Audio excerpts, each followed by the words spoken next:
Let's start now! Season 4, Episode 5. The Final Incantation. The sky over Shinjuku has become a canvas of pure, violent energy. We left off at the absolute precipice, two spheres of absolute power.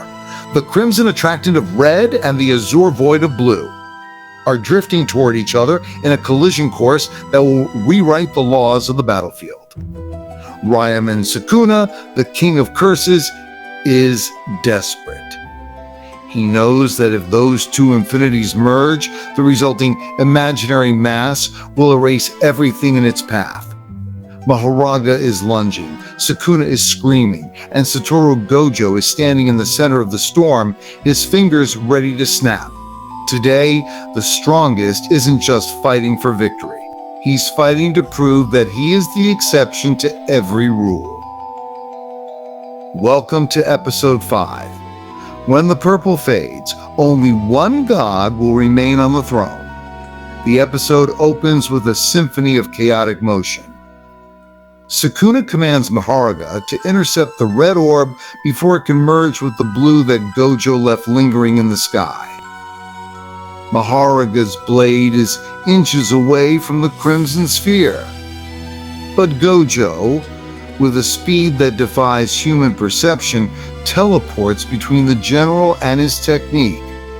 He doesn't block. He simply punches the red orb toward the blue. Lapse. Reversal, Gojo whispers, his voice cutting through the roar of the wind. Imaginary technique. Hollow purple. Instead of firing it from his hands, he merges them remotely in the center of the air. The explosion is unlike anything seen in the series. It's not a beam. It's a localized supernova of purple energy that consumes several city blocks. The screen turns a blinding, static white as the sound of the universe tearing apart becomes the only audio. Scene 2. The ashes of the general. As the purple light fades, the devastation is revealed. Shinjuku has been turned into a crater of smooth, glassy stone. Mahoraga, the monster that could adapt to anything, is gone. It couldn't adapt to a simultaneous, multi-directional erase effect of that magnitude. Its wheel is shattered, and its body has been vaporized. Sukuna is standing in the ruins, his left arm missing, his face charred, and his legendary composure finally broken. He is panting, his cursed energy output plummeting. On the other side of the crater, Satoru Gojo stands tall. His shirt is gone, revealing a body covered in scars and black flash sparks, but his 6 eyes are glowing with a triumphant celestial light. The narrator's voice returns, triumphant. The king's trump card has been burned to ash. Satoru Gojo has won the battle of the strongest. Scene 3. The calm before the void. For a few minutes, there is a strange, beautiful peace. The students watching the monitors are cheering, crying, and hugging each other. Yuji is smiling for the first time in months. Gojo looks at Sukuna and sighs, a look of pity in his eyes. "You were strong, Sukuna?"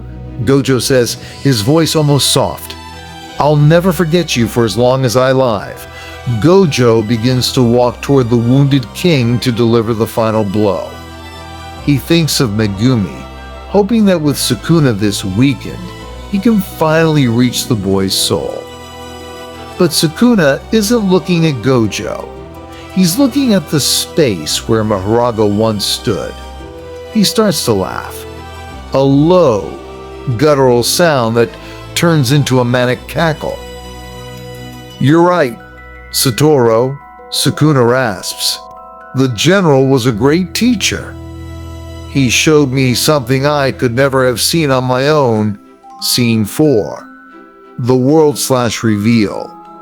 The music stops instantly. The air turns cold. Sukuna explains the final adaptation of Mahoraga. The general didn't just adapt to Gojo's infinity, it adapted to the space Gojo occupied. It learned to cut not just the person, but the entire world, the existence, and the space itself. Before Gojo can even blink, Sukuna performs a hand sign with his remaining hand. No spark, no warning, no cursed energy spike. Cleave, Sukuna whispers. A single, invisible line passes through the center of the screen. We see Gojo's face. His eyes are wide, not with pain, but with utter confusion. The infinity that had protected him since he was a child didn't fail. It was simply bypassed because the world beneath him was cut. Scene 5. The afterlife at the airport. The scene abruptly cuts to a bright, peaceful airport terminal. The animation style shifts to a softer, more nostalgic aesthetic. Satoru Gojo is sitting on a bench, looking young again. He is wearing his old high school uniform. Sitting across from him is Suguru Geto. Gojo is shocked but smiles. They talk like old friends. Gojo admits that Sukuna was incredibly strong. Stronger than he even anticipated. He confesses that he didn't care about saving the world or the students in those final moments. He just wanted to give everything he had against someone who could truly understand him. Nanami, Heibara, and even Principal Yaga appear in the terminal. They discuss what it means to be the strongest and the loneliness that comes with it. Gojo looks at the departures board. I'm glad I died to someone stronger than me, Gojo says, standing up. He walks toward the gate, leaving the world of the living behind. Scene 6, the divided one. The scene cuts back to the reality of Shinjuku. The students are screaming, but there is no audio, only a high-pitched ringing sound. We see Satoru Gojo. He is still standing, but his body is severed clean in half at the waist. His upper torso falls to the ground with a dull thud. Sukuna stands over the remains of the man who almost killed him, his missing arm regrowing slowly.